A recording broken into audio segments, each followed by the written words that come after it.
would be a little bit naive to view Hollywood as anything less than a business. Art is great, of course, but most people making the big decisions are doing so to generate as much money as possible for themselves and others. And look, there's nothing inherently wrong with that. Smart producers and executives are able to find a winning intersection between art and commerce, but sometimes there's just no disguising the outrageously cynical motives for putting a film into production. And with that in mind, I'm Josh from Whatculture.com, and these are 10 movies made for terrible reasons. Number 10. Winnie the Pooh entered the public domain. Winnie the Pooh, Blood and Honey. Winnie the Pooh, Blood and Honey, a low-budget slasher film featuring, of course, Winnie the Pooh and Piglet as feral serial killers, exists for one reason and one reason only, that being that the source material entered the public domain. On January 1st of last year, the intellectual rights to the original Winnie the Pooh stories expired, theoretically allowing anyone to create their own derivative project. And so, enterprising filmmaker Rhys Frake Waterfield got to work quickly developing his own Pooh-centric horror flick to the tune of just $100,000. However, the director had to be careful not to incorporate any elements of the character which had been created by Disney, as these were still held under copyright by the Walt Disney Company and could open the film up to litigation. Now, overall, it's certainly one hell of a cynical way to get a movie made. And of course, it instantly went viral online because this kind of thing just markets itself. Yet, despite predictably scathing reviews, Blood and Honey managed to gross over $4 million on a limited theatrical release, ensuring that it turned a pretty hefty profit. As a result, the filmmaker is already hard at work on not only a Pooh sequel, but 2 additional films in a planned cinematic universe, those being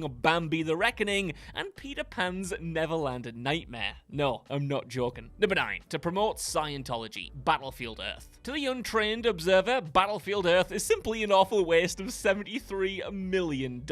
A dreadfully inept yet bafflingly star-studded tentpole, which was panned by critics, flopped at the box office, and not only won Worst Picture at the Razzies, but also won their Worst Picture of the Decade award in 2009. But it makes more sense when you realize that it's based on a 1982 novel by Scientology's founder L. Ron Hubbard, and was the pet project of star and Scientologist John Travolta, who had been attempting to get the film made for years. Now, nobody associated with the project, least of all Travolta himself, will admit that the film was made to heighten Scientology's visibility in the world. Though that was very obviously the intent, to present Hubbard's ideas to the world wrapped in a glossy blockbuster package. Hell, rather than embark on a traditional press tour, Travolta instead toured bookstores throughout the US and signed copies of Hubbard's novel. It's then painfully clear what Battlefield Earth's true agenda was, one which spectacularly failed when it was rendered an instant laughingstock. Number 8. To stop the rights reverting to Marvel, Fantastic Four 2015. Where major movie IP is concerned, it's depressingly common for rights holders to put a new film into production simply to keep hold of said rights and prevent them from reverting to the original owners. Case in point, we have 2015's Fantastic Four movie. Following the release of 2007's commercially unsuccessful Fantastic Four Rise of the Silver Surfer, Fox had 7 years to get a new film shot before the rights would return to Marvel Studios. And so, shortly before the deadline, they hastily assembled a new take helmed by rising filmmaker Josh Trank, a production which was famously troubled due to either excessive studio interference, Trank's reportedly volatile behavior, or a chaotic combination of both, depending on who you believe. Either way, Fantastic Four 2015 was a flop in every way that a movie can be, ensuring the net result was nothing more than keeping Marvel Studios away from getting the rights back for at least a few extra years. Number 7. The producer forced Thomas Harris to write a new book, Hannibal Rising. There wasn't a ton of fanfare for 2007's Hannibal Lecter prequel, Hannibal Rising, the consensus being amongst most that they didn't really care to know about Lecter's upbringing, as after all, isn't a mysterious monster so much scarier? Well, the movie was nevertheless based upon a 2006 novel written by Hannibal creator Thomas Harris, albeit a novel which was received with considerably less enthusiasm than any of the 3 prior Lecter books. Well, producer Dino De Laurentiis previously produced the very first Hannibal Lecter film, 1986's Manhunter, but after this flopped at the box office, he passed on producing The Silence of the Lambs and allowed Orion to make it for free. Yeah, a suave business move considering that movie totally tanked and nobody talks about it today. right? Of course not, and as a result, the producer ensured that he would not make the same mistake again, coming back aboard to produce follow-ups Hannibal and Red Dragon, both of which proved solidly successful, though far less iconic. But the producer wasn't ready to stop there, and so approached Harris about writing a prequel book, which could then be adapted into a new movie. When Harris refused, Laurentiis threatened to simply have the film written by someone else, and so fearing that his creation would be taken out of his hands, he agreed to write what would become Hannibal Rising. And ultimately, it received by far the worst reviews of the series and was the first Hannibal Lecter movie to flop at the box office since Manhunter. Number 6. Because Cars merchandise grossed over $10 billion.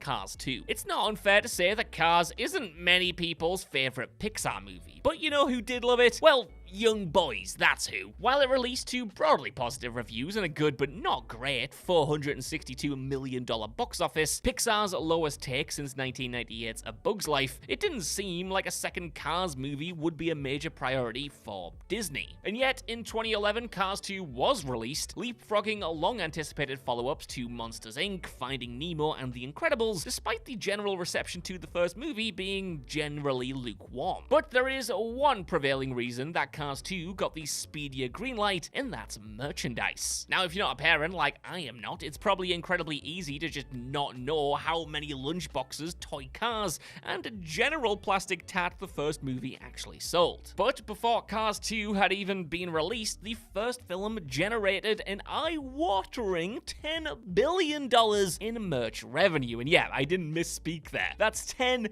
billion. That's like Dr. Evil level money, an absolutely outrageous amount of money. And to put that into context, that's actually more money than the box office of the first 16 Pixar movies combined. It's nuts. And so this proved to be the primary driver for Pixar prioritizing Cars 2, which rather appropriately became Pixar's first ever critically rotten movie, given that it was produced not for artistry's sake, but to keep the company printing money. Number 5. To sway public opinion on FIFA, United Passions. United Passions is a 2014 sports drama centered around the origins of the FIFA World Cup. And considering that 90% of the $32 million budget was stumped up by FIFA themselves, it probably won't surprise you to learn that the end result is a shamelessly pandering puff piece. But FIFA wasn't merely trying to make a movie celebrating themselves. Oh no, they had considerably more nefarious motives when putting United Passions into production. For years prior to the film's release, pervasive corruption allegations had been leveled against FIFA,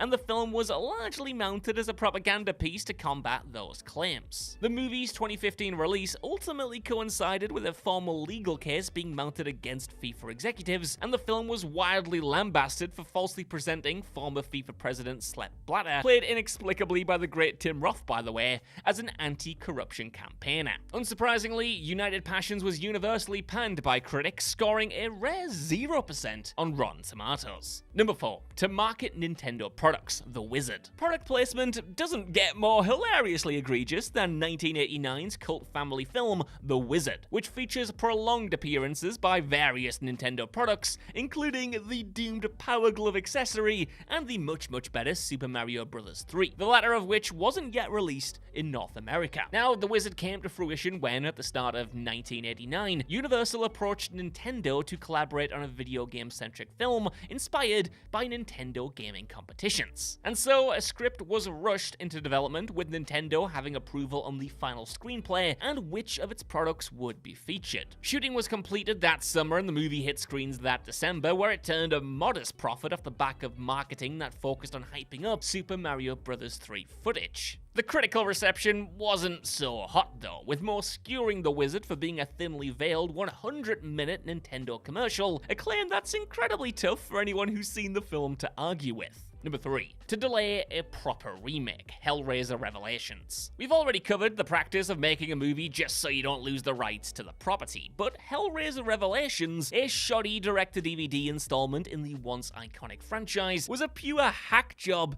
through and through. Like, Fantastic Four was bad, but at least that had a budget and, resources to give it a chance. Revelations, No, not so much. The story goes that Dimension Films, who had produced all the movies since the third, which is where, funnily enough, things started to go downhill, initially wanted to breathe new life into the franchise via a reboot starring Amber Heard. With this project being stuck in development hell since 2006 though, and with no release in sight anytime soon, the studio knew that it wouldn't be able to produce such a high-quality movie before the rights for Hellraiser reverted. So instead, in order to buy themselves a little bit more time and not ultimately lose the property, they knocked up Revelations in just a few months on the cheap with a shockingly low budget of $300,000. And the end result, unsurprisingly, absolutely sucked. With longtime Pinhead actor Doug Bradley refusing to participate, a chaotic shooting schedule, and generally shoddy production, the whole thing had a bit of a, let's say, Hellraiser at home vibe. But now the question is, was this worth it? Did this movie at least make for a better follow-up? Did that remake ever happen? Well, the answer is absolutely freaking not. Hilariously, that remake never materialized, despite Clive Barker at one point being on board to write and direct, and it took 7 years for another installment, and ultimately that was just a direct sequel to Revelations, and similarly as shoddy, and then Dimension Films lost the rights in the end anyway, so yeah, good going, guys. Number 2. Because of a German tax loophole, several Uwe Boll movies. Uwe Boll will forever live in infamy for directing a number of atrocious movies, especially a widely lambasted run of video game adaptations that included House of the Dead, Alone in the Dark, Blood Rain, and Far Cry. Despite Boll's movies typically flopping both critically and commercially, he nevertheless continued to keep making them, even receiving a stonking $60 million budget to produce 2007's Dungeon Siege movie In the Name of the King. However, it eventually transpired that Boll was able to finance these dud movies by exploiting an arcane German tax loophole, whereby investors were able to write off their entire investment and only pay tax on any profits produced by the movie. However, Boll's use of the loophole ultimately only drew attention to it, and by 2006, the German government had closed it up, ensuring that the filmmaker then had to seek more conventional funding methods, such as his own money. And as such, it's little surprise that Boll never saw a $60 million budget ever again, with most of his subsequent movies costing just a few $1,000,000 each, and largely failing to secure major theatrical releases. Never fear though, as while it might have been a little while since this guy made a film, Boll did announce a return to the director's chair last year, with several new projects currently in the works, so yay. Number 1, to double dip the final book, The Twilight Saga Breaking Dawn Part 2. The early 2010s marked the beginning of a gross trend where movie studios realized that they could make more money by splitting the concluding adaptation of a hit novel series into 2 movies, theoretically doubling their profits in the process. Warner Brothers did it quite successfully with the final Harry Potter book, and when it came to adapting the last Twilight novel, Breaking Dawn, Summit Entertainment did the very same thing. Now, Breaking Dawn Part 1 and 2 released almost exactly a year apart from one another, and while largely dismissed by critics, did gross over $1.5 billion combined, surely considerably more than any single final movie would have. Yet it's painfully clear watching the films themselves that the filmmakers strained to distend the book into almost 4 hours of cinematic content. Part 1 in particular is a leaden, purposeless slog for much of its runtime, and the only reason Part 2 exists at all is because an executive knew that they could double dip the pockets of millions of fans.